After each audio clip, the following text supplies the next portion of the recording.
Aspetti.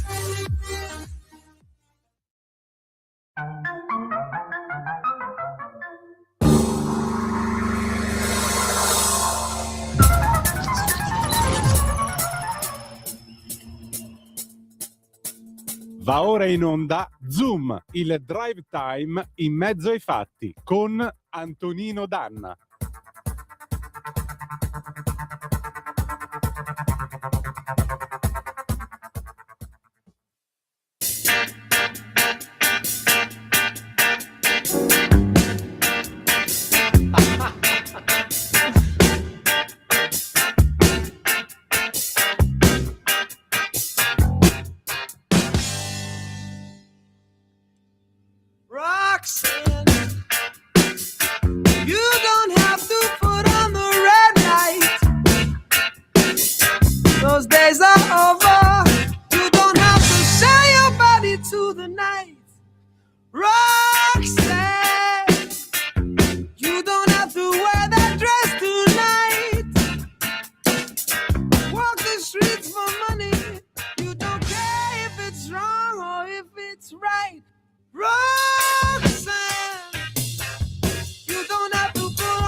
Buonasera a te, cara Natalia, buon lunedì 5 di gennaio, buona settimana, amiche e amici miei, ma non dall'avventura, buonasera, siete sulle magiche onde di Radio Libertà, questo è Zoom, il drive time in mezzo ai fatti, io sono Antonino Danna e questa è la puntata numero 1110 di oggi, appunto, lunedì 5 di gennaio 2026, mentre l'orologio della storia vi garantisco che sta girando alla velocità di un supersonico in corsa.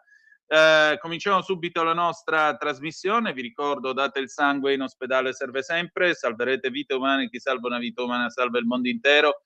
Secondo appello, radiolibertà.net, fesso chi non lo legge, perché vi perdete un bellissimo giornale online dove ci sono i Liberamente del direttore responsabile Giovanni Sallusti, gli Autodafé di Giulio Cainarca, la rassegna stampa di Sammy Varin, videopillole e molto altro ancora. Avete ascoltato il nostro disco start, i Police con Roxanne 1978, 340 670 9659 se volete essere dei nostri, oppure 029294 7222 se volete intervenire per telefono.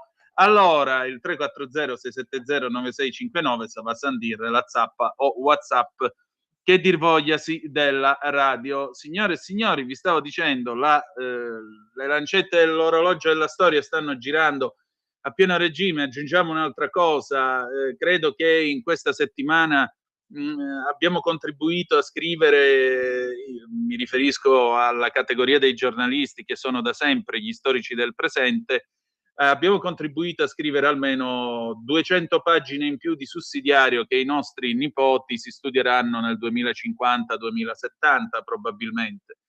Se voi ci fate caso, La rivoluzione in Iran è ancora in corso, si parla tra l'altro di una possibile fuga dell'Ayatollah Ali Khamenei, che sarebbe pronto a scappare in Bielorussia. A quanto pare Putin non lo avrebbe voluto a Mosca. Sembra proprio che ormai il regime sia lì per cadere, il regime degli Ayatollah, ma di questo ne parleremo con la collega Francesca Musacchio del Tempo alle 19:20 nel secondo faccia a faccia della serata. Nel primo invece ci sposteremo in Venezuela, perché vedete, Venezuela e Iran marciano appaiati perché tra i due paesi si è sviluppato un rapporto malsano negli ultimi 40 anni, rapporto malsano che ha permesso a Hezbollah di stabilire delle basi in Venezuela e soprattutto di infettare tutto il cono sud, tutto il continente latinoamericano.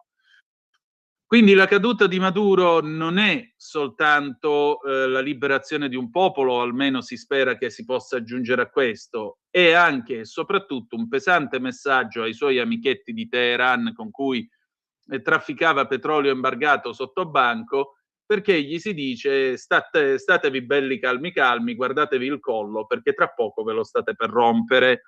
E il vecchio Donald sa quello che fa. Mentre io vi parlo è in corso la riunione al Consiglio di sicurezza dell'ONU. Vi voglio raccontare una cosa. Io naturalmente sto seguendo la vicenda. Domani ci sarà una mia cronaca su Italia Oggi, minuto per minuto, praticamente da stamattina, di quello che sta succedendo in quel di come si dice, in quel di New York e anche in quel di Caracas, dove il Parlamento sta come si dice, dove il Parlamento sta ratificando la successione di Delcy Rodriguez, ma in particolare, ecco, il concetto è questo. Io stavo seguendo la TV argentina Todo Noticias, che è una sorta di CNN argentina, molto seguita a Buenos Aires e dintorni, e trasmettevano da davanti il tribunale di New York, dove Maduro sta per comparire in questi minuti. È già iniziata la seduta, tra l'altro, del processo. La particolarità qual è stata? Che c'era questa esule che stava parlando, uno che poteva avere una quarantina d'anni più o meno, e spiegava: io me ne sono dovuto scappare, non ho potuto seppellire mio padre in Venezuela. Quella. Arriva uno con una keffiyeh palestinese, lo interrompe e gli spiega che gli Stati Uniti d'America hanno violato il diritto internazionale attaccando uno Stato sovrano.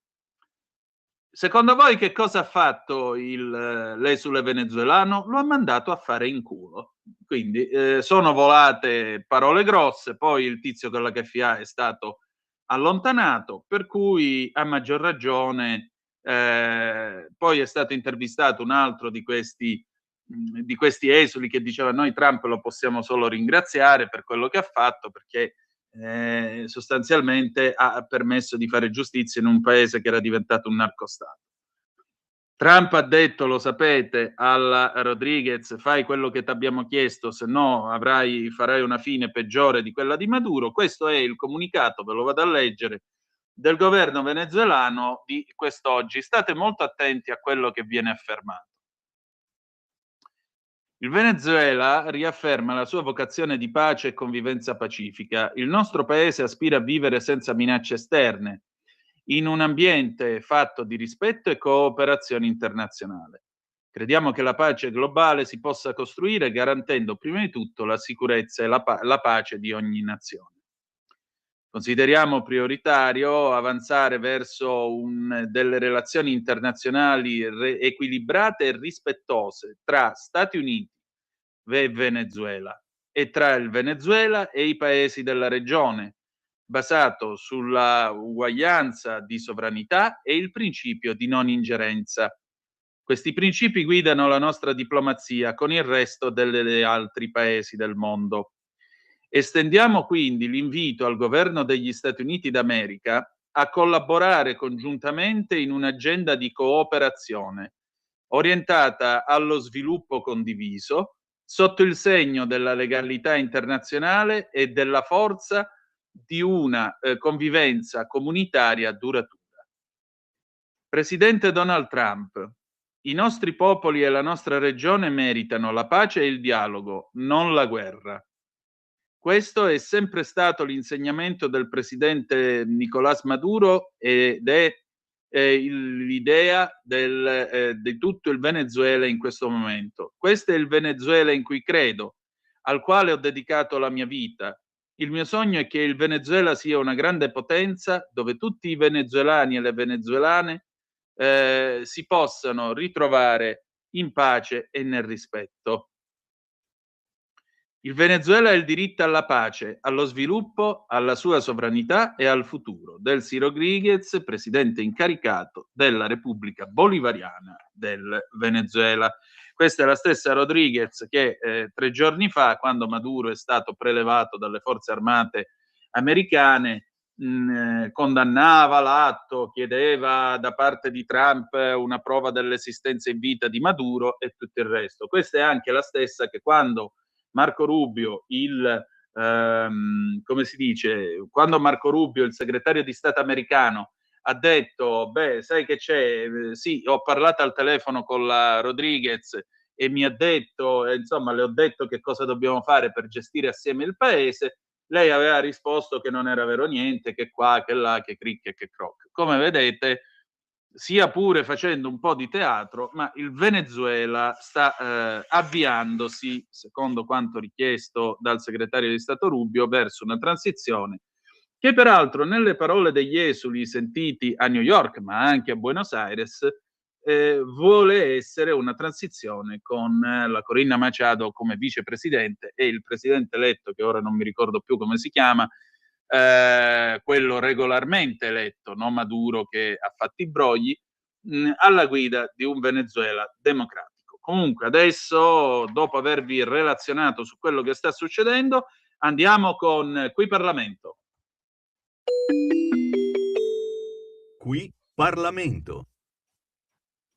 Oh, io voglio salutare l'onorevole Jacopo Morrone. Buonasera onorevole, ben trovato.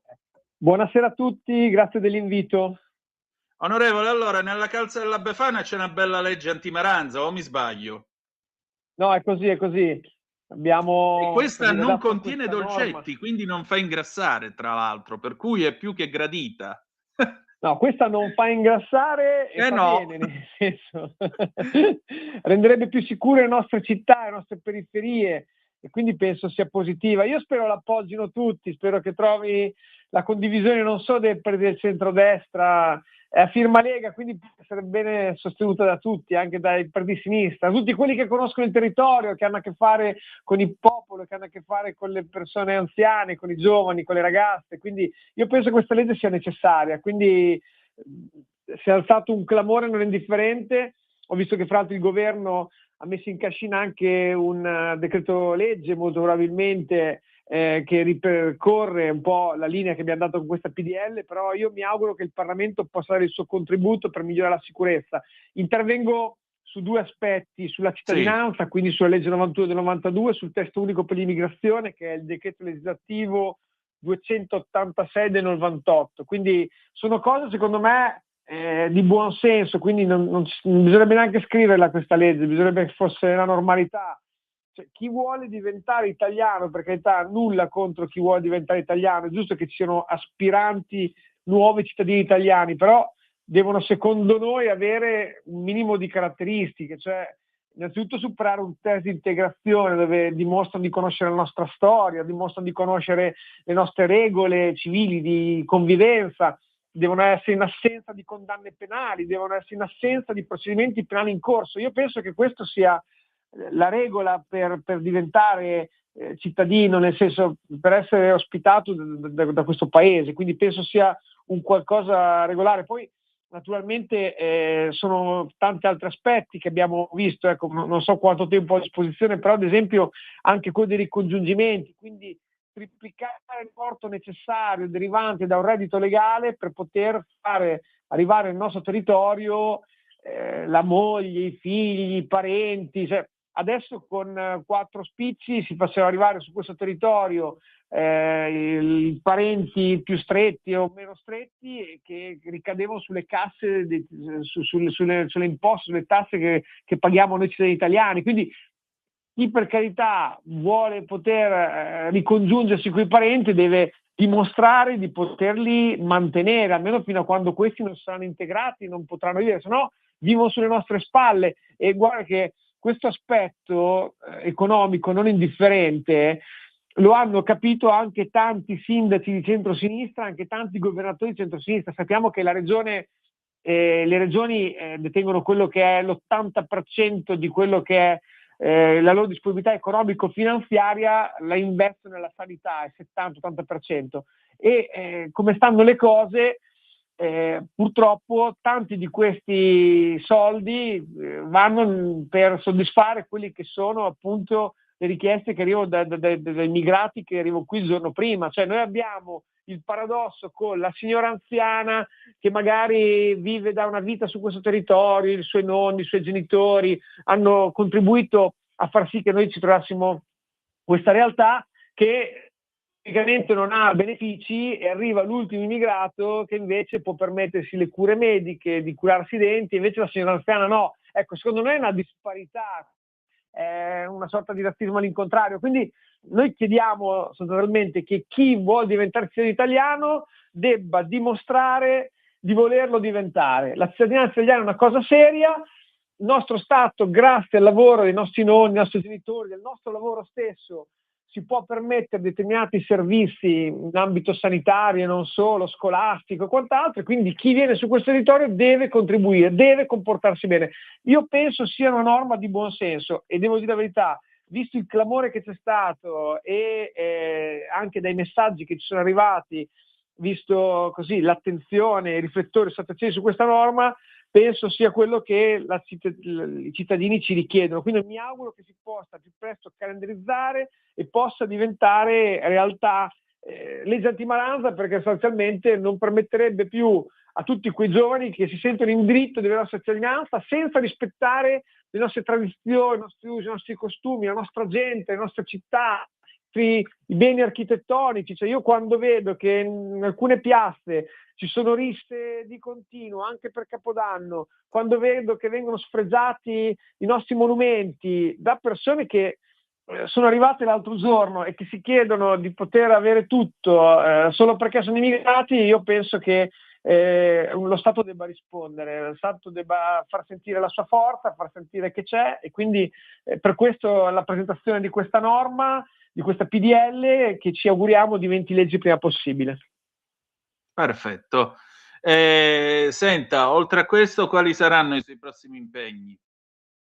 Beh, i prossimi impegni sono sul territorio, io sono romagnolo e quindi abbiamo la fiamma olimpica che proprio domani passerà dalla mia città, da Forlì, e sarò naturalmente presente. Ricordo che le Olimpiadi invernali sono state ottenute dall'Italia grazie all'impegno della Lega, grazie all'idea della Lega, quindi abbiamo i nostri governatori insieme al nostro segretario Matteo Salvini che sono impegnati dall'inizio per ottenere questo importante riconoscimento, appunto, di queste Olimpiadi che porteranno così agli occhi del mondo il nostro territorio, le nostre montagne, e quindi sarà un grande ritorno dal punto di vista anche economico, di turismo, di fama, quindi penso sia un qualcosa di positivo. E domani appunto andrò ad accogliere nella mia città la fiamma olimpica. E poi ci sono tanti impegni sul territorio, io non ho mancato a quelle che sono le nostre tradizioni, i nostri usi, i nostri costumi, quali può essere i presepi, quali possono essere gli incontri che sono stati fatti nella nostra Romagna. Noi abbiamo un territorio che è a vocazione turistica, quindi anche nel periodo invernale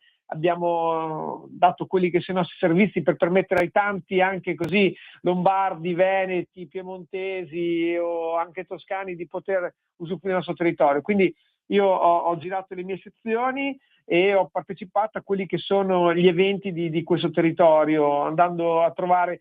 Posso spendere anche un minuto o 30 secondi per ricordare anche un'altra cosa, una persona, questo è un evento spiacevole, una persona che è morta naturalmente di anzianità, però noi in Romagna avevamo un signore che si chiama Marcello Rivistigno, che è un nome nel Partito Repubblicano, quindi che ha da sempre appunto militato in questo partito che è molto vicino alla Lega ed era molto vicino al sottoscritto. Purtroppo ci ha lasciato proprio nella giornata di ieri e a breve ci saranno i funerali, io parteciperò. Però lo ringrazierò sempre, perché insieme a Marcello Rivistigno siamo riusciti a costituire nel 2019 una coalizione forte di centrodestra con anche il Partito Repubblicano, abbiamo battuto la sinistra.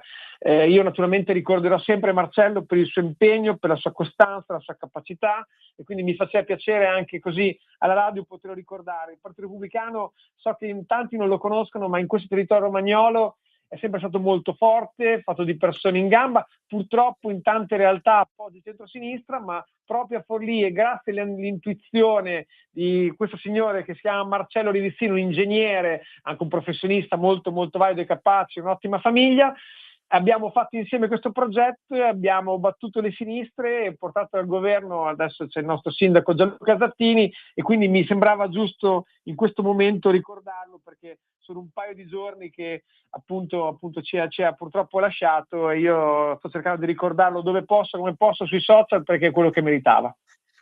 E come vede l'ha fatto anche qui. Grazie ancora, onorevole. Grazie a voi dell'invito.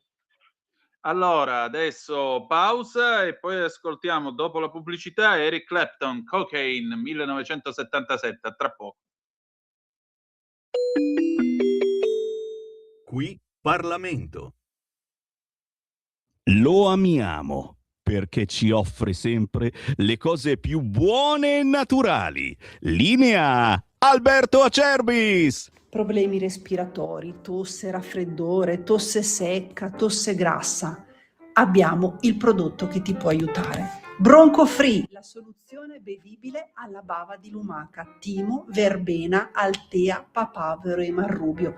Un insieme di erbe e di prodotti che aiutano a sciogliere il catarro e a favorirne l'espettorazione in maniera naturale. La tosse è un meccanismo espulsivo naturale che il nostro organismo mette in atto quando all'interno delle nostre vie respiratorie entrano virus, entrano batteri, entrano sostanze che il nostro organismo ritiene dannose. Come fare per calmare la tosse? Bisogna sciogliere il catarro e favorirne l'espettorazione attraverso un mucolitico naturale. La bava di lumaca, infatti, attraverso gli enzimi litici in essa contenuti, aiuta a sciogliere appunto il catarro e aiuta la sua espulsione. Abbiamo un'offerta straordinaria per voi stamattina. Se dite ascolto Radio Libertà e chiamate lo 030 68 40 408, 3 flaconi di Bronco Free a 59 euro, e se dite ascolto Radio Libertà voi non pagate le spese di trasporto e in più avete uno splendido omaggio. Chiamate adesso 030 68 40 408.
nuova a te la linea, Antonino.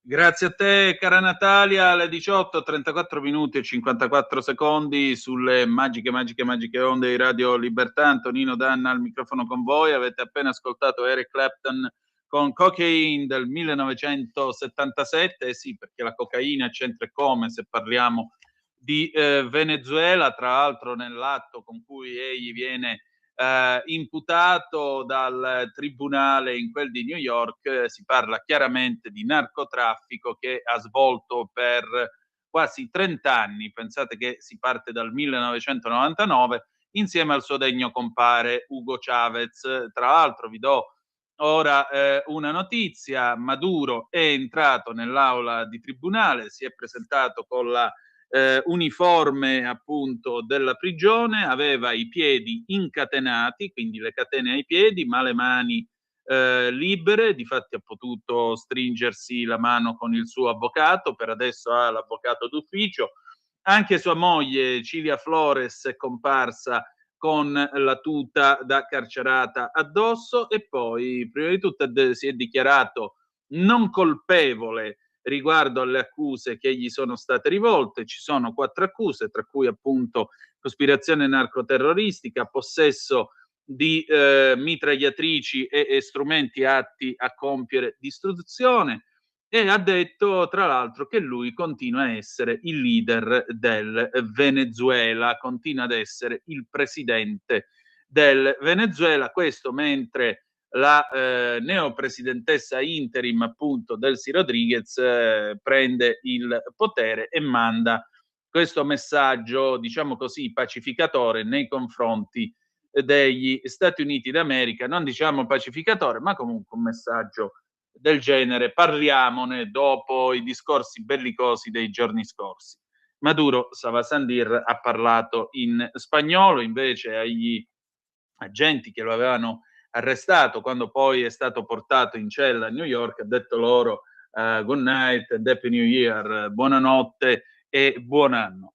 Ma adesso parliamo di Venezuela, ma parliamo anche di Iran con Suad Sbai, che ho ascoltato quest'oggi. Abbiamo avuto questa lunga conversazione che tra poco ascolterete, nella quale lei fa il punto della situazione su entrambi i paesi e sui loro rapporti malsani. State a sentire che cosa ci siamo detti, perché voi che i capelli li avete potrete farlo a differenza mia. Vi metterete le mani nei capelli.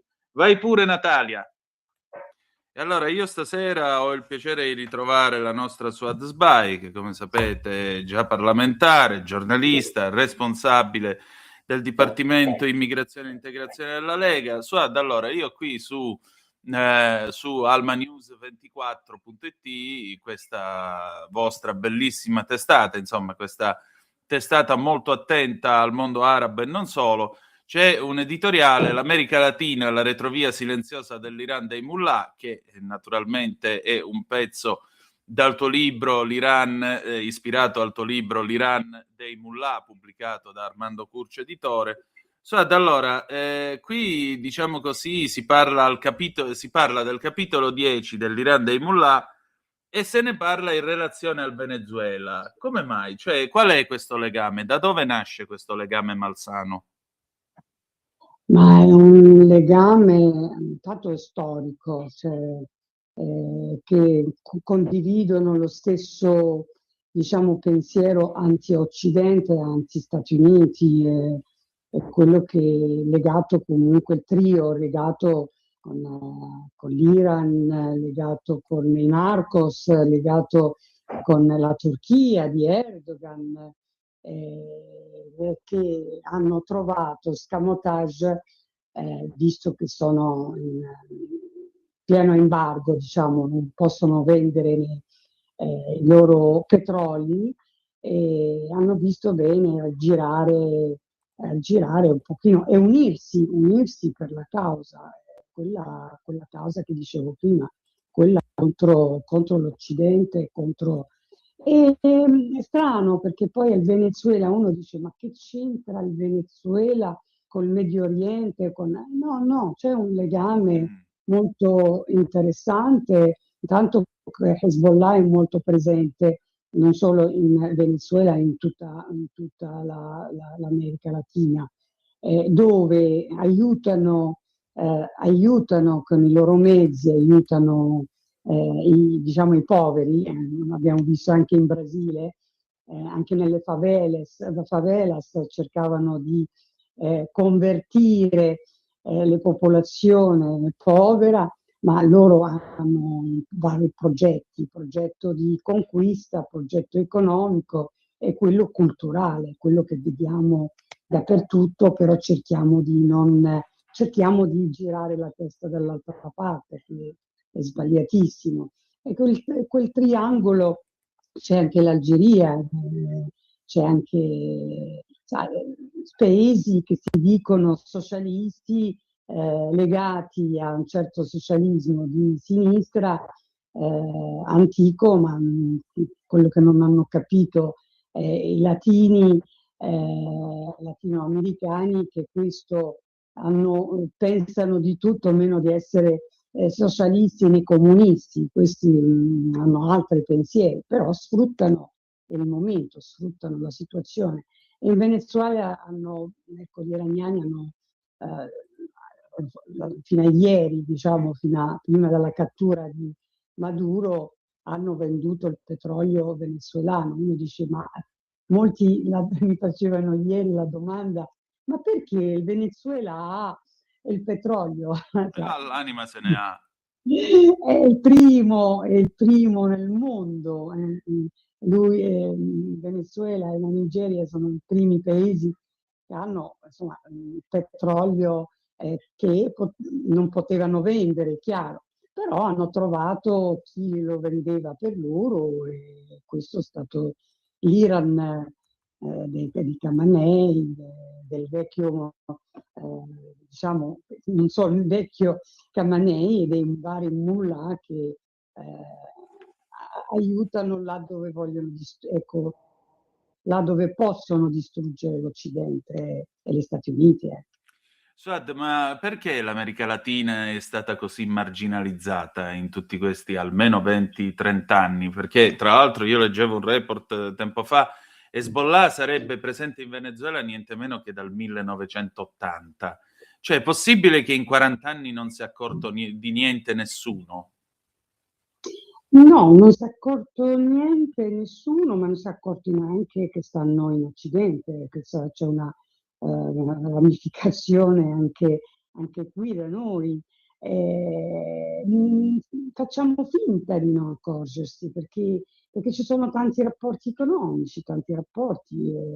Il petrolio purtroppo non ci aiuta, la parte economica non ci aiuta. Facciamo finta di niente. Tutti i governi un po' hanno già girati la testa dall'altra parte. Il problema è che è un danno. Oggi ci accorgiamo che è un danno, si accorgono i francesi, si accorgono i tedeschi, e dobbiamo cominciare a svegliarsi anche noi e vedere un pochino dove stiamo andando, ma anche pensarla a lungo termine, non pensare che a domani che cosa possiamo fare contro questa avanzata che purtroppo hanno lavorato per 40 anni indisturbati.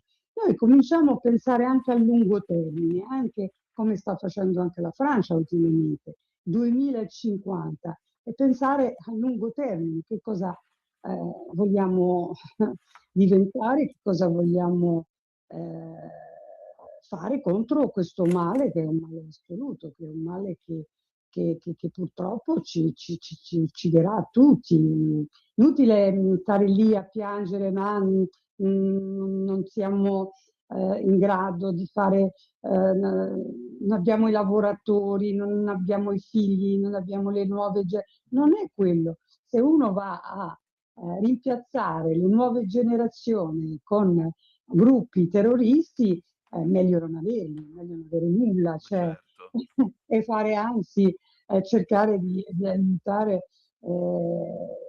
di attivarsi, ecco, con delle politiche sociali molto più importanti, che invece girare la testa dall'altra parte e dire aiutano. No, l'Iran non ci aiuta in niente. l'Iran è un paese che è ramificato in tutto il mondo e oggi ci accorgiamo che è presente, molto presente anche in Sud America, anche soprattutto in Venezuela per tanti anni. Ecco, infatti io ti volevo chiedere una cosa. Nel pezzo che è stato scritto tra l'altro al collega Stefano Allawi, viene rievocato un viaggio che è passato un po', diciamo così, sotto silenzio nel 2023. C'era l'allora presidente iraniano Ebrahim Raisi che ha visitato Venezuela, Nicaragua e Cuba,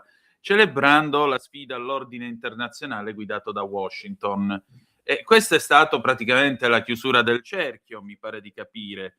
È stato un gesto simbolico o c'è dell'altro? Soprattutto Hezbollah in America Latina che ci fa? Come ha operato? È solo criminalità o è altro?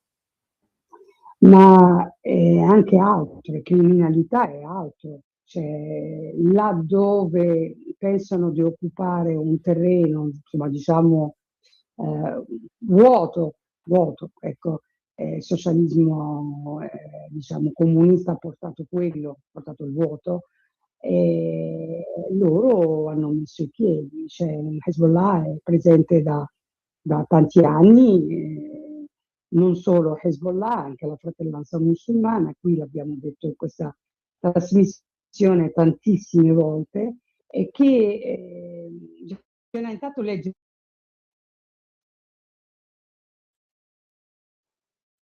perché va via già appunto e con chi sono stati aiutati. D'altra parte non dimentichiamo che Khomeini è stato aiutato dalla Grande Francia, è tornato nel paese con un aereo dell'Air France, hanno portato il peggior nemico dell'umanità, eppure come in altre parti, però è stato più, diciamo, negli altri paesi è stato più come diciamo, l'altra faccia della fratellanza musulmana, quella che fuori sembra molto curata, giacca e cravatta, e dentro abbiamo i jihadisti più spietati, più bravi, ecco, più bravi a entrare nei vari meccanismi. Insomma, nel governo di Maduro c'erano loro, i suoi consiglieri erano tutti quasi iraniani, insomma, e anche quasi tutti iraniani. Cioè, questa è una realtà purtroppo è difficile da spiegare, perché ci vuole anche tanto tempo. Io, ecco, consiglio più, oppure te lo mando, uno lo gira anche gratuitamente per capire un pochino, ecco, come si sono infiltrati dentro anche in America Latina. Comunque stanno anche in Italia, ecco, questo non va. Ce ne siamo purtroppo accorti nei giorni scorsi, specie con il caso Hannun, anche se in questo paese come in America Latina hanno fatto finta di niente. A proposito, ma l'America Latina, no? Come ha reagito a questa penetrazione di Hezbollah? Cioè è stata connivente o in qualche modo ha tentato una reazione contro questo terrorismo jihadista che pian piano ha fatto base, ha fatto nido nell'America Latina? Ma in un diciamo, un governo diciamo, non democratico, cioè trattavano direttamente col governo.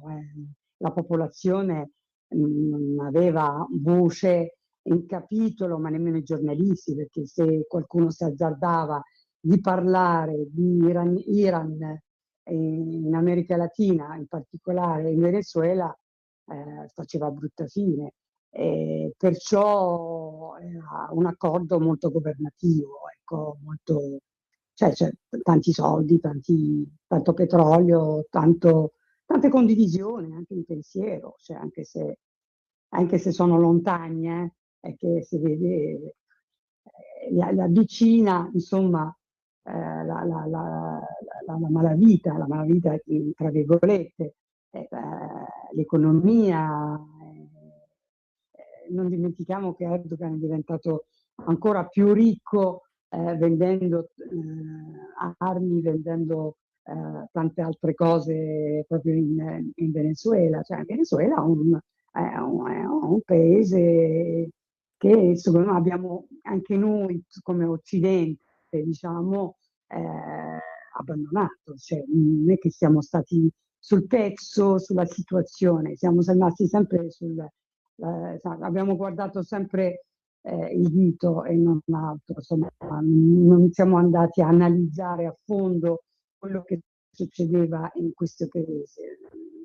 Abbiamo fatto delle critiche, ma un po' banali e non approfondite. Intanto, come la Fratellanza Musulmana e Hezbollah e compagni iraniani hanno lavorato sotto su cap, come si dice in francese, sotto in modo molto intelligente, molto intelligente. Però adesso sta uscendo, cioè, mai dire mai, però è un po' tardi, come dici te, 40 anni sono tanti, però si può debellare, almeno un Ripulit in Occidente e in Stati Uniti, almeno cerchiamo di capire il nemico, conoscere il nemico, chi sono quelli che sono nelle varie ambasciate, chi arriva nel nostro paese, anche in tutto l'Occidente, tutti quegli addetti economici, addetti culturali, addetti a tante cose che vengono in vari paesi, come il report francese. Oggi, insomma, lo scrivo nell'editoriale su Alma News, è un report fatto molto bene dai francesi, del think tank francese, un report di 95 pagine che si chiama France 2050, Francia 2050 come un obiettivo, no? E che analizza questa influenza iraniana in Francia. E secondo il dossier Teheran utilizza, diciamo, strumenti culturali, diplomatici, come dicevo prima, per costruire delle reti di influenza, di intelligence contro la sicurezza stessa dei paesi. Perciò, diciamo, Stato nello Stato, ecco, per sintetizzare, è Stato nello Stato. E infatti la Francia si è svegliata con questo report angosciata, perché alla fine si trova questi personaggi ormai dappertutto e decidono anche quella famosa, no, che noi chiamiamo ogni volta, no, integrazione. No, loro fanno la disintegrazione, loro hanno progetto per non integrare. Per questo la domanda che ci facevamo anche con te, no? Sì. Perché non si integrano? Hanno tutto, hanno il lavoro, hanno la libertà, hanno. No, hanno altri che subentrano dentro alle comunità e li portano a altre vie. Cioè, anche stupidi maranza, uno pensa, oh vabbè, delinquentini, va. Però sono delinquenti che sono scappati tutti dai vari carceri dalla Tunisia, dall'Algeria, da altre parti, sono scappati là e sono qui come minori non accompagnati da vedere se sono minori, e avete visto e vediamo tutti i giorni quello che fanno. Perciò ci hanno messo delle cellule dentro al sistema per destabilizzarci, cioè, e stanno riuscendo, terrorizzando tutti, chi osa uscire, chi osa. Per questo anche questi gruppi non vanno sottovalutati, perché sono aiutati da altri personaggi, sono aiutati da altri paesi che li muovono, sono le marionette, là quando servono mettono disordine nel paese e noi rimaniamo a guardare la delinquenza. Non è delinquenza, non bisogna più guardarli come un semplice delinquenza. Qui qualsiasi atto, no, l'attacco col coltello, è un atto terroristico. Inutile girare le parole, girarsi intorno e dire no, ma sono... la sinistra deve tacere su questo tema, perché non ne capisce nulla, non capisce niente anche su questo, non sa nulla, non capisce che cosa vuol dire anche il sistema, no, geopolitico, non lo sa. Io dico una certa sinistra, per carità, non voglio generalizzare, però su questi personaggi che sono entrati nel nostro paese come delle cellule, piano piano stanno diventando un problema per il paese. L'unica soluzione rimane un'unica soluzione: intanto censirli uno per uno. Chi sono? Che questo già va fatto e anche andava fatto l'altro ieri. Censirli e niente, spedirli via, perché trattarli come immigrati, come seconda generazione, non sono seconde generazioni, questi sono entrati durante il Covid, prima del Covid, rinchiusi nei vari centri e l'unico rapporto che avevano è il cellulare e i loro paesi di provenienza, perciò sono diventati come dei piccoli, no, funzionari per i loro paesi di provenienza. Questa è la realtà. Per questo non bisogna più urlare alla delinquenza, no, urlare al terrorismo, perché questo si tratta di terrorismo. Io sono stanca, no, nel fatto di dirlo e ridirlo. Questi non vanno trattati come delinquenti, vanno trattati come terroristi, perché uno quando si alza la mattina prende il macete, prende il coltello e va a coltellare gli anziani o con dei pugni o a coltellare un passante. Che cos'è? Che cos'è? Per me non c'è altro, è creare terrore e noi continuiamo a chiamarlo, no, ma e hanno difficoltà anche a dire la nazionalità, se l'avete notato, no, in televisione, quando c'è un attacco non dicono mai la nazionalità, cioè proprio il secondo, terzo giorno, era, sì, e tutti terrorizzati a dire il nome o tutti terrorizzati a chiamarlo terrorismo. Però è terrorismo, è inutile girarsi intorno. Si tratta di terrorismo e questi vanno presi non con un foglio di via, non con un foglio di stare a casa qualche giorno. No, questi l'arresti bene in qualche carcere vero e li condanni come atto terroristico o li spedisci come proprio a casa, ma proprio subito, perché quelli non hanno un futuro, non cambieranno idea. Ecco, quelli sono cellule che quando li va la mattina, li va male, che ne so, li gira male, tanto sono coperti dai loro stessi paesi di provenienza, la maggior parte, sono coperti, perché questi lo fanno anche in maniera anche spudorata. Altri tempi, prima di fare un atto così, erano terrorizzati dai stessi paesi di provenienza. Invece no, non hanno paura dei loro paesi di provenienza. È perché sono inviati dai loro paesi di provenienza.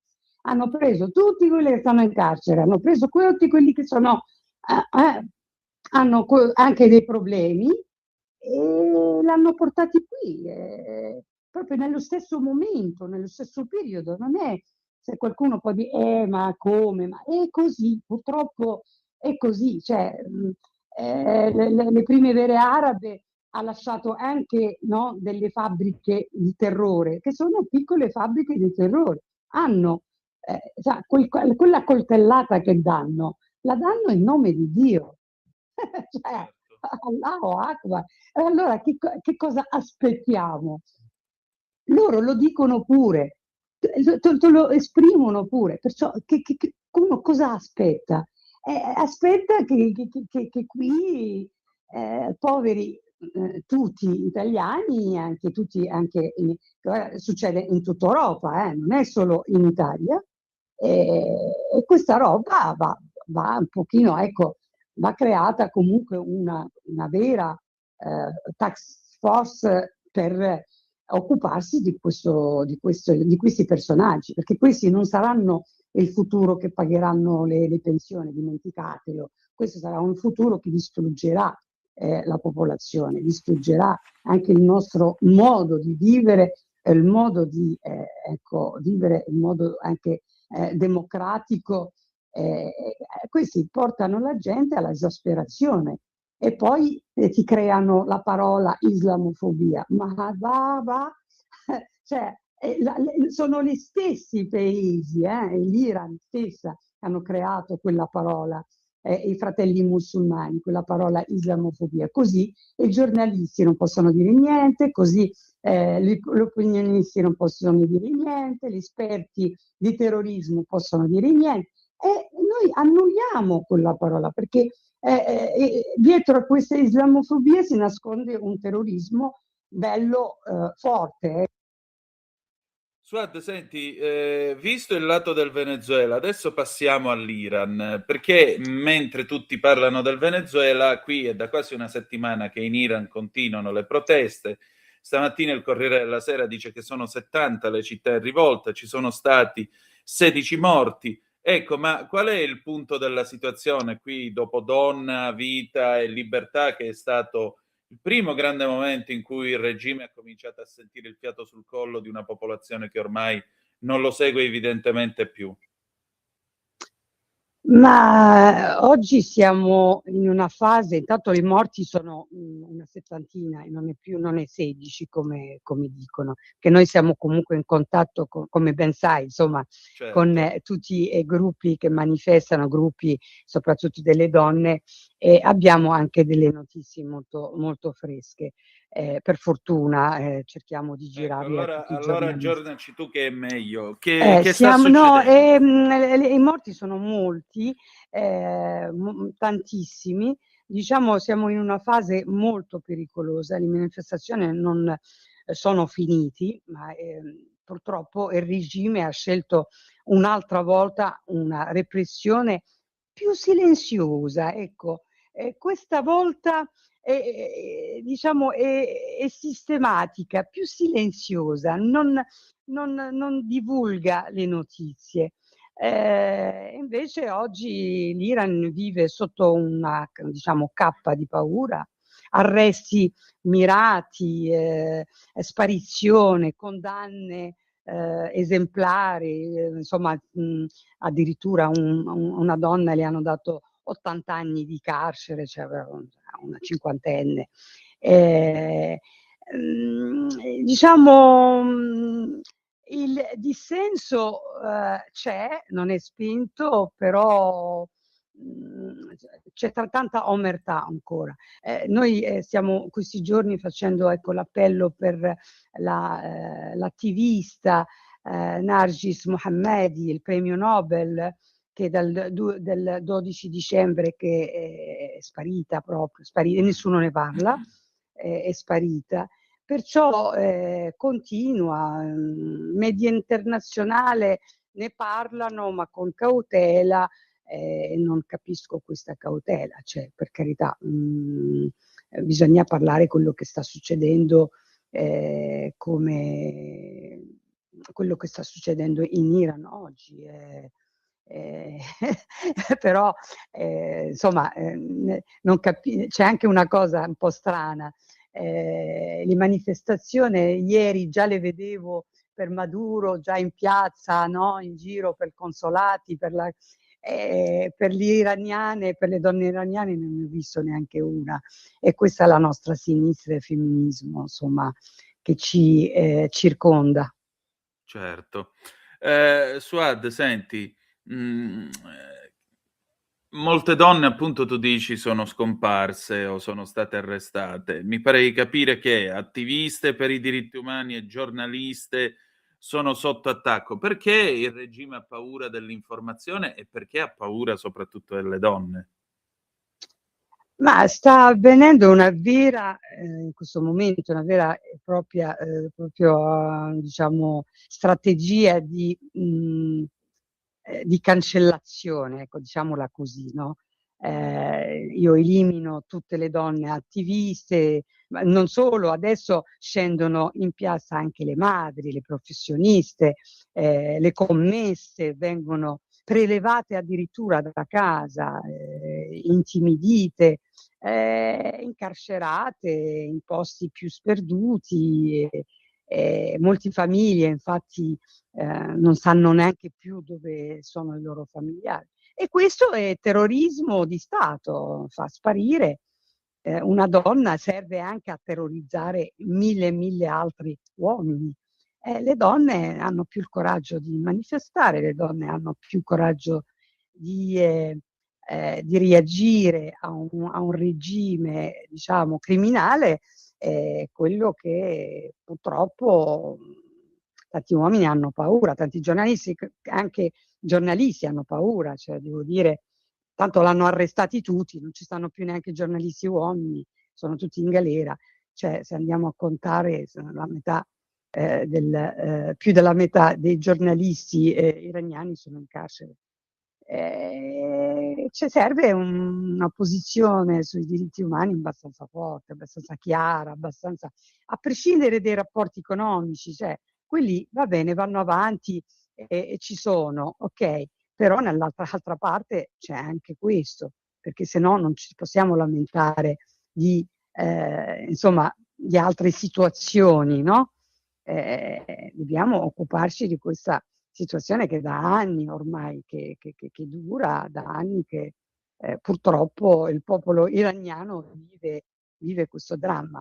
I talibani, io chiamerei talibani, ma sono i mullah, hanno paura delle donne, perché fa parte della loro cultura, religione, sai, la paura della donna è quella, la donna è il male assoluto, la donna è Satana, la donna è Satana, la donna non vale niente. Insomma, siamo sempre a quelle robe medievali di una No, certa... sono che quelli la donna equivale a sesso e il sesso è peccato. sì, ma quello vale in giurisprudenza anche oggi in vari paesi, anche quelli più moderati. Purtroppo la donna è quella che è Satana, è Iblis, è quello. Ha voglia alle femministe della fratellanza musulmana, le sorelle, perché li chiamo le sorelle, quelle velate, Sì. no? Quelle che fanno propaganda nell'Unione Europea di velo, quel hijab politico, quel hijab della fratellanza musulmana, sono quelli che alla fine si devono vergognare, perché se vanno a leggere che cosa gli aspetta,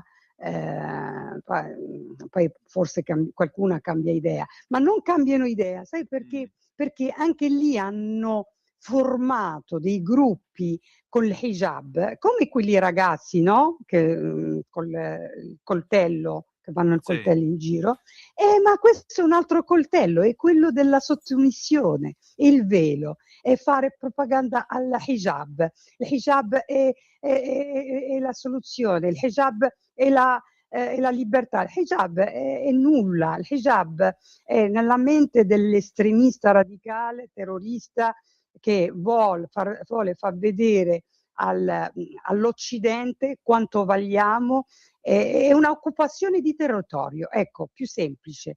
Quel velo fa capire all'Occidente guardate quanto siamo presenti, però quel velo portato con obbligo di tante donne.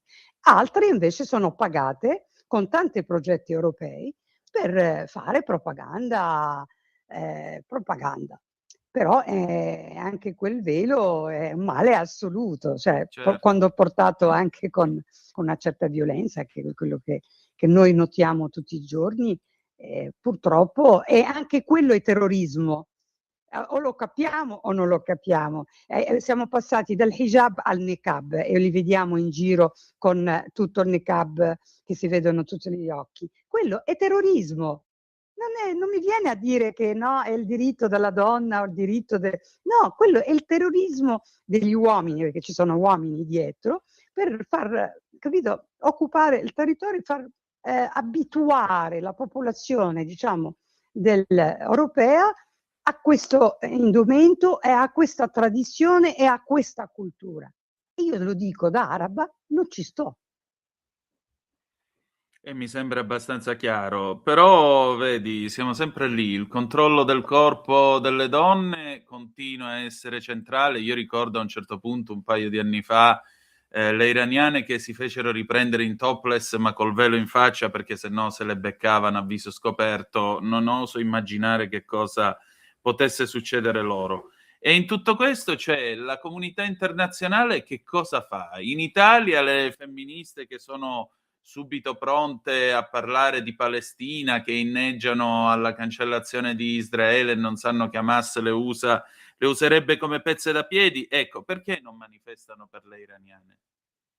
Perché cioè, non manifestano per gli iraniani perché c'è un'ideologia dietro, non vogliono andare contro ai regimi teocratici, ai regimi terroristi, perché di terrorismo si tratta, di estremismo radicale, della fratellanza, perché sono legati, perché c'è un patto tra di loro, c'è un patto bello, però un patto con diavolo. Cioè, perché i primi, nel momento che prendono posizione importante o diventano, no, come stiamo vedendo un po' a New York, che a vedere quelle scene, insomma, un po' ne parleremo in un'altra puntata. Sì.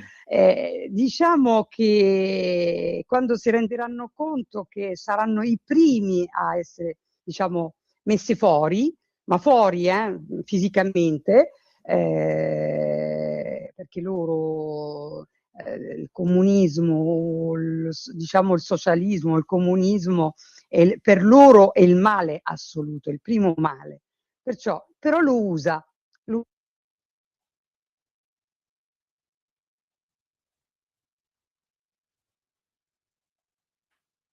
Io non riesco a individuare. Non riesco più a individuarli. Secondo me non ci stanno nemmeno più, cioè un'ideologia del propal, più della delinquenza anche, direi, che è ignorante, che non capisce nemmeno che cosa sta facendo. Perché io avrei oggi non so, avrei voluto vedere, no? Nelle varie piazze italiane che cosa? Uomini, donne, quelli lì, no? Che urlano, quelli che, no? Che fanno la piazza, perché tante volte, diciamo la verità, le piazze sono tutte pagate, c'è anche questo, quando le piazze sono pagate vanno bene e durano anche un anno, quando le piazze non sono pagate purtroppo non c'è nessuno. Cioè, avrei voluto, come dicevo, delle piazze per quelle donne che combattono contro quel velo, contro quella sottomissione, contro quel regime estremista, radicale che ha rovinato il popolo iraniano. Il popolo iraniano non era così, basta entrare nel social, nel Google e mettere la parola donna iraniana nel 79 o 78 e vedrete le donne come erano prima. Il 90% frequentavano la scuola e anche l'università. E il problema, ecco, loro usano la donna come, certo, come la donna per loro fa parte della loro, insomma, diciamo anche religione, che la donna non vale niente, la donna però non è in tutti gli altri paesi, cioè, lo vediamo in questi che basta andare oltre l'Iran e vedere quello che succede in Afghanistan. Oggi dovrebbero fare manifestazione tutti i giorni davanti a un'ambasciata e anzi io chiuderei l'ambasciata iraniana, cioè perché iraniana è quella afghana, per quello che sta succedendo oggi alle donne afghane, che sono proprio ormai annullate, no? Annullate, non esistono più, murate vive. Non hanno più voce, anzi non possono cantare, non possono parlare, non possono alzare la voce, non possono fare rumore con le scarpe. Sono quelle cose che dici, io vorrei parlare con qualche femminista, ma io le ho cercate, ma non ci stanno più. Secondo me quelle che ci stanno sono quelle fuori di testa, cioè secondo me non hanno neanche un pensiero femminile, non sanno nemmeno che vuol dire. Non sanno nemmeno che vuol dire. Certo. Lo facciamo più noi che siamo donne di centrodestra, ormai, che combattiamo tutti i giorni per queste donne. Però si devono vergognare. Quelli che ci sono, quelli proprio che ci sono e stanno zitti, si devono vergognare per la vita. Suad, senti, per concludere, che cosa ci dobbiamo aspettare adesso se guardiamo i prossimi mesi e soprattutto qual è il tuo messaggio per le donne iraniane? Ma io non ho messaggi per le donne iraniane, le donne iraniane hanno già un loro obiettivo, un loro progetto che non si fermeranno là. Le donne iraniane sono assetate di libertà, ma non solo le donne, il popolo iraniano, tutto il popolo iraniano. Sono loro che ci danno dei consigli, cioè, alla fine di non cadere dove sono caduti loro. E il problema è che qui c'è il peggio del sordo che non, come si dice, che non vuole sentire, cioè, sono loro che ci consigliano, fermateli prima che sia tardi. E noi dobbiamo fermare tutta questa moschea fai da te, tutti questi gruppi dietro che si vogliono organizzare come partitini di sinistra o chissà che. Bisogna fermarli, bisogna cominciare a essere chiari che cosa vogliamo diventare nel futuro, anche nel 2030, 40 e 50. Se continuiamo a andare con questo pensiero di giro la testa, non mi riguarda, roba loro, non è roba loro, è più presente anche da noi, capito? Certo. Stanno lì, sono là, sono pronti ad agire.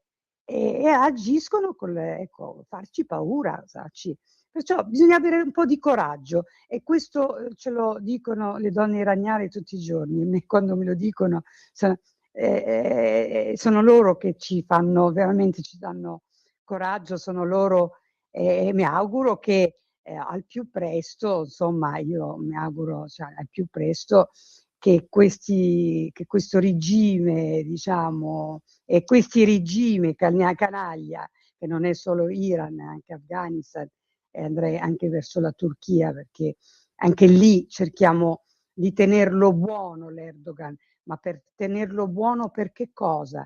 Perché tanto ci rema contro dietro le quinte, basta andare anche lì a vedere che cosa fa alla sua opposizione. L'ultimo proprio processo hanno dato 1000 anni di galera all'oppositore di Erdogan. Stiamo vivendo un momento e lo vediamo, lo viviamo, lo leggiamo, lo tocchiamo per mano, però non riusciamo a reagire. Secondo me il consiglio che non va dato agli iraniani che hanno già le puntine per farlo, e lo vorrei dare più all'Italia e all'Occidente e all'Europa di reagire contro questo male.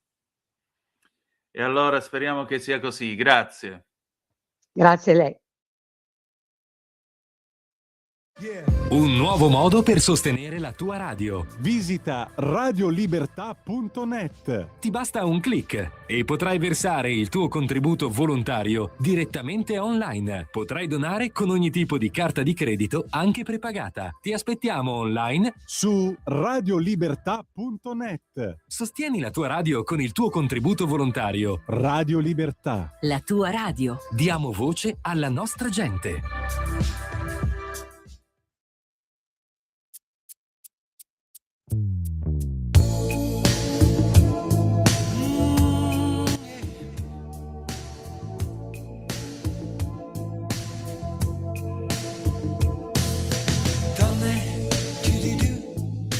Cerca di guai, donne al telefono che non suona mai, donne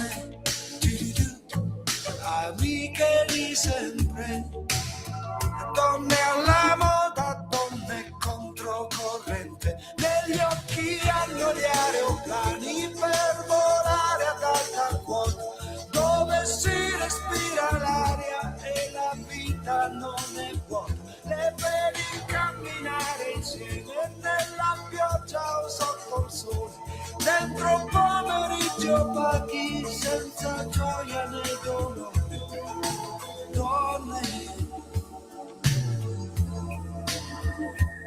Oh, oh, oh. Donne, donne, in cerca di guai, donne al telefono che non suona mai. Di nuovo a te la linea, Antonino. Grazie a te, cara Natalia. Insomma, una Suad Sbai che, come vedete, è stata quanto mai a tutto campo alle 19:21 minuti e 10 secondi sulle magiche onde di Radio Libertà.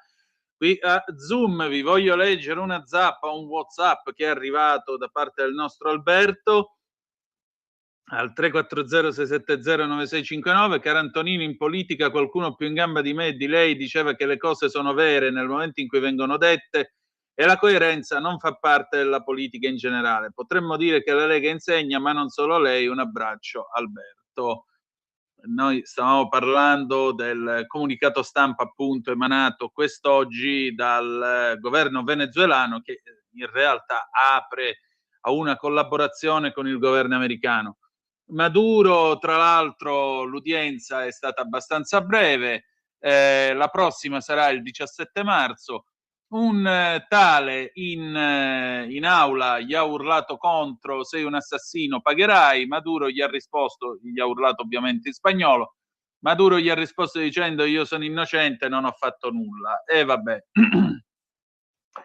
ognuno si difende come può, ma io credo che, tra l'altro, questo signore rischia da un'incriminazione minima di 20 anni all'ergastolo ostativo, però in America esci a piedi davanti, non ti tengono 30 anni con lo sconto come qua in Italia. Quindi questo è quello davanti a cui si trova l'ex dittatore venezuelano. 0292947222, se volete essere dei nostri, il telefono è aperto. Intanto diamo un'occhiata appunto all'ANSA. Venezuela, Maduro in tribunale a New York con i piedi incatenati, sono innocente, prigioniero di guerra, la prossima udienza sarà il 17 marzo.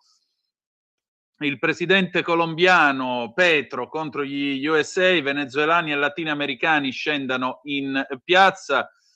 Petro, diciamo così, ha un po' di paura per il semplice e banale motivo che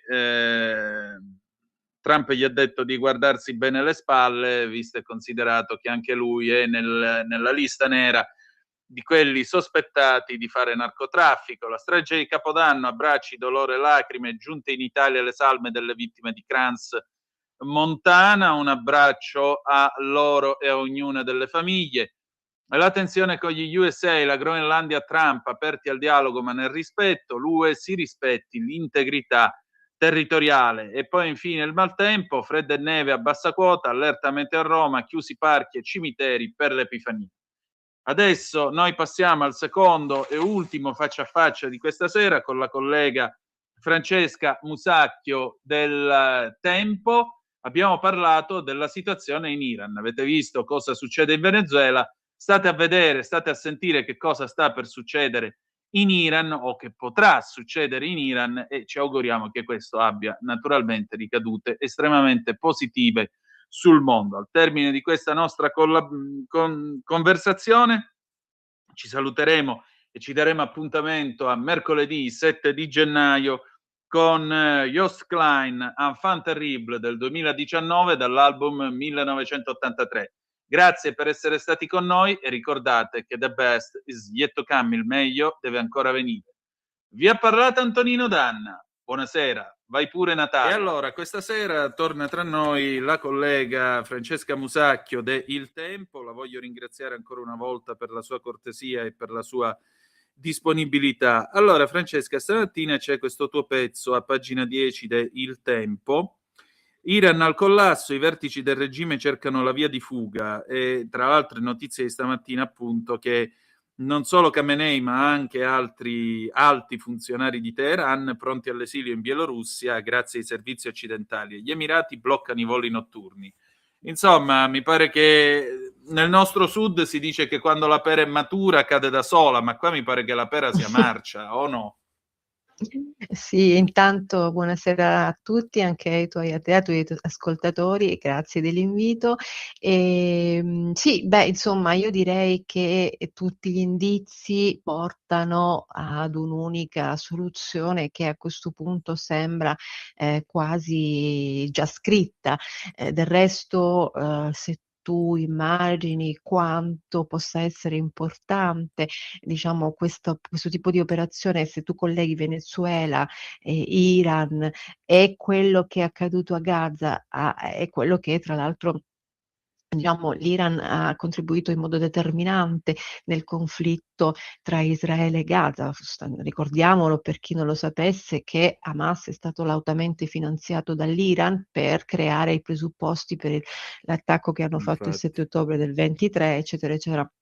Non è, come dire, non è indicativo il fatto che Hamas sia sunnita e l'Iran sciita. A un certo punto l'obiettivo comune era Israele, anche in chiave anti-Israele, in chiave anti-occidentale, in chiave anti-americana, in chiave anticapitalismo, insomma, tutti questi anti che sono il collante anche con, diciamo, le versioni, con l'antagonismo che abbiamo noi in Italia, sono tutti, diciamo, coalizzati, cioè la loro colla, il loro collante è appunto l'anticapitalismo, l'anti-americanismo, l'anti-imperialismo, l'anticapitalismo contro Israele, cioè tutti questi anti qui, no?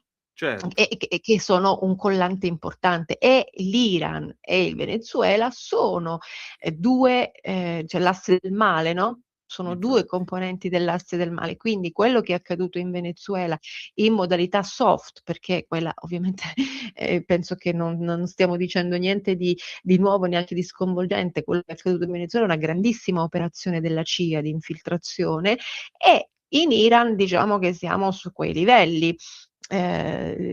Quindi da quello che si capisce sono ore in cui probabilmente stanno trattando la fuoriuscita dall'Iran della leadership di tutta, di parte, di qualcuno. Questo poi lo vedremo in base a quello che succederà, però il destino è quello, è segnato. Non abbiamo una tempistica, però possiamo dire non con una certezza assoluta, ma possiamo immaginare che l'idea di un cambio di regime anche lì sia imminente, insomma, gli indizi portano a questo, ecco.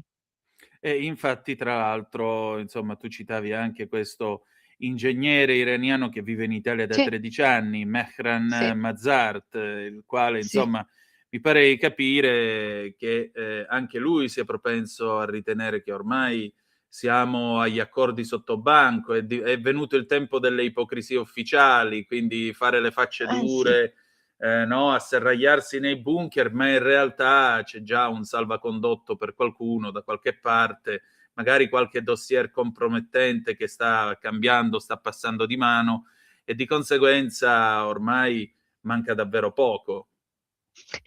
Sì, guarda, io in queste settimane ho avuto modo di parlare con molti iraniani che vivono in Italia, i dissidenti, insomma, la diaspora, la famosa diaspora. E in realtà, ovviamente, è chiaro che la diaspora in tutto il mondo, la diaspora iraniana in tutto il mondo aspetta da tempo questo, però pare di capire che, insomma, sono molto più fiduciosi che questa sia la volta buona, diciamo, insomma, no? Si respira quest'aria, e da tanti indizi, poi ovviamente hanno parenti, amici, persone che conoscono in Iran e che quindi dai quali ovviamente ricevono racconti, notizie, informazioni su quello che accade, e tutti sono concordi sul fatto che questa volta più componenti della società si sono messe insieme per protestare. I mercanti, i negozianti, i mercanti, i commercianti, ma non solo, gli studenti, altre diciamo parti della società che in passato sono mancati. Quindi in realtà questa volta la protesta unisce tantissimi settori, chiamiamoli così, della società, come non era mai accaduto, e questo, a sentire diciamo gli iraniani che vivono in Italia, è un elemento che fa la differenza, fa notevolmente la differenza rispetto alle proteste che si sono diciamo svolte negli anni precedenti. Ecco perché sono particolarmente fiduciosi, perché questa volta c'è più organizzazione. Un altro elemento che mi sottolineavano è questo, l'organizzazione. Mentre in passato le proteste sono avvenute un po' così random, senza una vera e propria organizzazione, adesso la sensazione è che siano organizzati, che ci sia qualcuno dietro. Questo qualcuno ovviamente non sanno se è interno o esterno all'Iran, ma una regia, quindi un coordinamento della protesta c'è. Esiste, e quindi per questi elementi sono più fiduciosi, che ripeto che questa sia la cosa buona.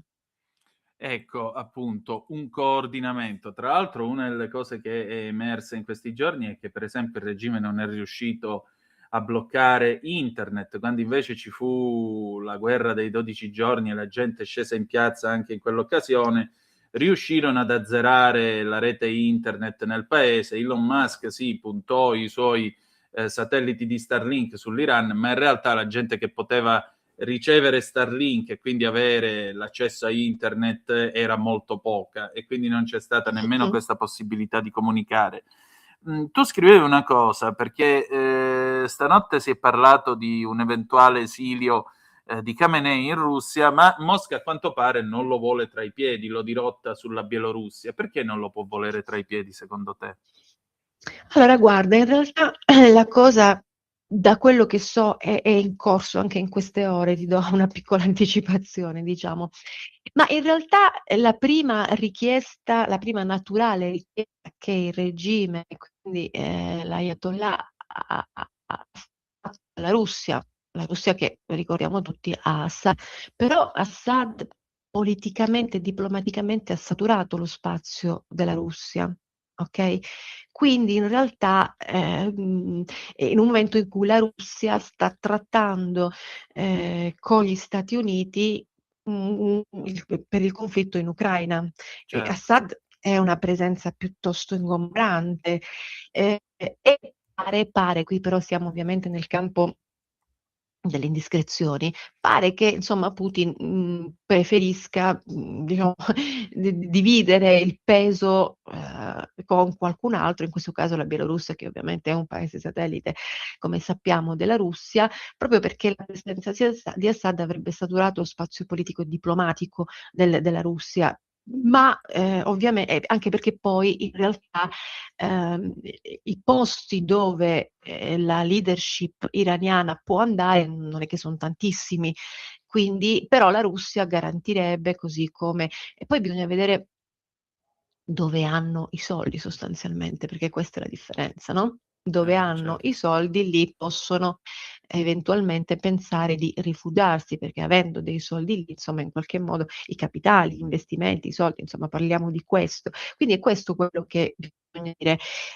Però, ecco, dalle indiscrezioni emerse pare che Putin, insomma, ha indirizzato verso la Bielorussia, fermo restando che poi lì c'è anche un ulteriore problema, che è quello della garanzia della permanenza in modo diciamo illeso del personaggio in questi paesi, mentre dentro i suoi confini la Russia riesce in qualche modo ad avere un controllo. In Bielorussia non sappiamo se è così, e forse i dubbi dell'Ayatollah Khamenei sono proprio qui, non lo so, potrebbe essere, no? Però queste sono Di fatto le trattative, tra l'altro, sono trattative che, come racconto nel mio articolo di oggi, l'Occidente conosce molto bene, non è la prima volta che ci troviamo a, come dire, dover distribuire personaggi politicamente scomodi, ingombranti da qualche parte, no? E allora è lì che si gioca tutto. Poi ovviamente ci sono le trattative che vengono fatte, come uno scambio tra scambio di sicurezza e informazioni, che son quelle che in questo momento a molti paesi occidentali interessano tantissimo, sull'Iran. Quindi c'è lavoro, ecco, c'è un gran lavoro in queste ore.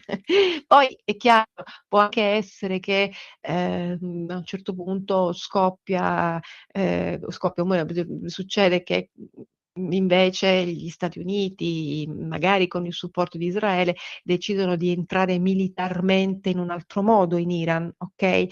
Questo è sul tavolo, questo va detto, non è un'ipotesi che si Gliel'ha scarta, è pure sul minacciato tavolo. Trump, infatti. Esatto, ma è sul tavolo nella misura in cui la leadership, diciamo, non accetta, le condizioni di esfiltrazione, mettiamola così.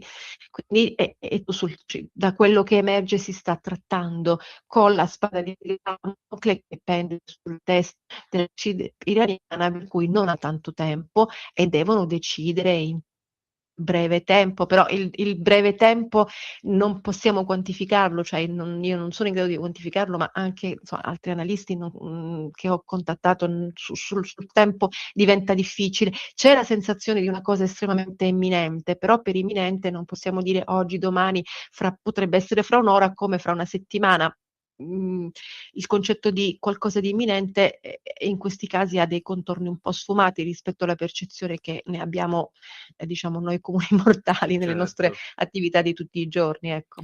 Diciamo, per usare una sorta di metafora un po' colorata e un po' colorita, l'albero ormai si sta scuotendo da un bel pezzo, ma lo scuote la popolazione. Questa è la differenza tra quando l'America con Bush provò ad esportare democrazia, tra virgolette, in Iraq, Sì. mentre invece qui gli americani si sono ampiamente astenuti per il momento dall'uso della forza.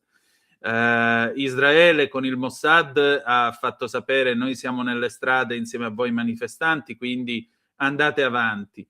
Però il concetto è che la bottarella finale gliela deve dare per forza la popolazione e solo in casi estremi si muoveranno gli americani o si muoverà Tel Aviv. Pare di capire. Ma questo è sì, ma questo è nella dottrina Trump, okay? Qualcuno dopo l'attacco al Venezuela ha detto: "Vabbè, Trump ha ripreso la dottrina Monroe". Io la chiamerei dottrina Trump, okay? Perché in realtà, lui, ha temporeggiato anche molto, ad esempio nell'attacco, durante, diciamo, la guerra di 12 giorni che si è svolta a giugno tra, Israele e Iran. E insomma, l'intervento degli Stati Uniti è arrivato dopo, e però si è focalizzato diciamo, sull'apparato nucleare, no? Sì. È arrivato lì, ha sganciato un paio di bombe, quelle che servivano per far capire che aria tirava, e fine della storia. Lo stesso ha fatto in Venezuela. In Venezuela ripeto, è stata una grandissima operazione della CIA, perché a parte, diciamo, quell'attacco che è servito da copertura più che altro di esfiltrazione di Maduro, in realtà non possiamo dire che c'è stato un attacco armato vero e proprio in Venezuela, c'è stata un'azione di copertura per l'esfiltrazione, punto. Tra l'altro una copertura che era ovviamente concordata con qualcuno all'interno, perché insomma non è successo niente, no? E questa è, penso, la stessa cosa che accadrà in Iran, con la differenza che, come dire, l'Iran, secondo me, proverà a resistere in qualche modo, più per una questione di apparenza che per una questione di fatti concreti, di cose concrete che possono fare. Ovviamente il grande Satana, come il regime ha sempre descritto gli Stati Uniti, non deve vincere, non può vincere, in realtà ha già vinto, e quindi stanno cercando una via di fuga onorevole, si direbbe, in tempi passati, no, che Trump potrebbe aver offerto in cambio di una, diciamo, un'uscita tranquilla. Trump non ha nessuna intenzione di creare vittime collaterali nella popolazione, è questo quello che sostanzialmente fa la differenza, perché quello potrebbe innescare ulteriori proteste, no? Sì. E quindi io penso che si tratterà fino a quando non si riuscirà a fare, diciamo, un'uscita pulita come è stata quella di Maduro. Però di uscita si tratta, credo, non penso che si potrà, ecco, per esempio uno come Pezeshkian potrebbe essere l'equivalente vicepresidente venezuelana, o diciamo dichiaratamente moderato rispetto a quello che è il regime, ma insomma non moderato in assoluto, che potrebbe in qualche modo restare in fase transitoria, forse anche questo, però ripeto, dubito che, almeno da quello che posso intuire, magari i fatti mi smentiranno fra un'ora, si userà l'intervento militare fisico, quello modello Iraq per intenderci, ecco. Quindi, diciamo così, ma potrebbe esserci secondo te un'azione come quella che hanno fatto per prelevare Maduro, secondo te? Potrebbero prendersi Khamenei o Pezeshkian allo stesso modo? Certo che potrebbero, sì, in teoria si può fare. Il problema, allora, cioè, io questa è un'ipotesi, analizzando, insomma, lì il Mossad è perfettamente infiltrato, no? Da quello che è successo negli ultimi 2 anni, da quando è scoppiata la guerra a Gaza, quindi è pesantemente infiltrato. Quindi secondo me fare un'esfiltrazione di questo genere non dovrebbe essere complicatissimo. Io credo che si stia trattando più che altro sulla collocazione, dove portarli, chi se li accolla, per dirla Sì. parlando insomma in modo, ecco, secondo me il problema è quello, chi se li accolla questi qua, no? Già il fatto che fuoriuscita questa descrizione Russia no, forse Bielorussia, ma è già, mentre con Assad è andata in modo più tranquillo da questo punto di vista, no? Se l'è accollato la Russia in prima istanza è fine dei giochi. Qui secondo me c'è qualche problemino in più, perché Assad sì, sicuramente è una figura complicata, ma probabilmente sono più complicati gli ayatollah di Assad, paradossalmente, da un certo Sì. punto di vista politico e diplomatico. Senti, per concludere, può essere questo il momento, a sentire le urla anche che vengono scandite per le strade dell'Iran, può essere davvero il momento per il ritorno del principe Pahlavi, che tornerebbe quindi come Shah dell'Iran? E soprattutto, che ricadute avrebbe un Iran restituito all'Occidente anche per noi? Perché che io ricordi, se non sbaglio, Leni ancora qualche pozzo di petrolio da quelle parti dovrebbe averlo. Allora, sul rientro di Pahlavi ti dico, ci sono due scuole di pensiero all'interno dell'Iran che mi hanno spiegato bene gli iraniani, i dissidenti con cui ho parlato in queste settimane. C'è la parte, diciamo, monarchica, che ovviamente vedrebbe molto bene il rientro del principe. Anche la parte repubblicana in realtà non vedrebbe male il rientro di Pahlavi in una forma, diciamo, con un ruolo all'interno del governo, di un governo transitorio, o anche dopo un referendum che stabilisce se l'Iran dovrà essere una repubblica o una monarchia, e con la possibilità eventualmente per Pahlavi di avere un ruolo anche all'interno di una diciamo di un governo repubblicano, democratico, magari non lo so, come Presidente della Repubblica o comunque all'interno delle istituzioni. La forte resistenza invece arriva da parte diciamo la parte curda, la parte diciamo che non vuole Pahlavi, che non vuole, però quindi c'è una parte che non lo vuole, che non ne vuole sentir parlare. Perché poi per questa parte ovviamente è una parte che come dire, anela uno Stato, una nazione curda, quindi in realtà hanno anche altri obiettivi. Però diciamo che la parte cioè ci sarebbe un consenso anche in una forma di governo transitoria, anche per traghettare l'Iran verso un referendum che stabilisca poi se sarà una monarchia o una repubblica, insomma, un ruolo potrebbe averlo. Vedremo, insomma, lui è pronto, si vede che Pahlavi è pronto, che vuole tornare, che ha negli anni stabilito rapporti con l'Occidente che gli consentirebbero sulla carta quantomeno di avere, come dire, la copertura trasformando l'Iran in un paese vicino all'Occidente, e questo andrebbe a stabilizzare tutta l'area, almeno non tutta, ma gran parte dell'area sarebbe stabilizzata, ovviamente nell'ottica che poi ha sempre caratterizzato Trump anche nel primo mandato. Trump che cosa ha fatto? Una delle prime cose è stata quella di far partire gli accordi di Abramo, quindi la normalizzazione dei rapporti fra i paesi arabi e Israele, ed è riuscito con alcuni paesi del Golfo a fare questo. Quindi diciamo che un Iran diciamo vicino all'Occidente creerebbe una notevole stabilità in quell'area, che poi è l'obiettivo di Trump in qualche modo, fare pulizia di queste realtà così bellicose per provare ad avere un Medio Oriente più stabile per interessi economici, però poi alla fine la pace ha la stabilità in questo caso ha delle ripercussioni che non sono soltanto economiche, ma anche di altro genere. Quindi la stabilità sarebbe fondamentale per tutti, anche per noi ovviamente. Certo.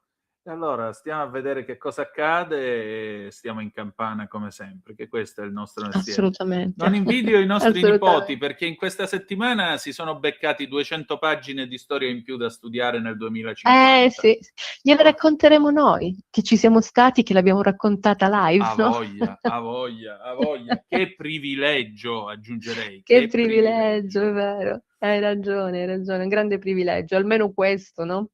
Certo, sicuramente. Questo è il privilegio di fare questo mestiere. Francesca, io ti voglio ringraziare come sempre e al piacere di risentirci Grazie a presto. voi. Grazie. Grazie a voi, un saluto a tutti, buona serata.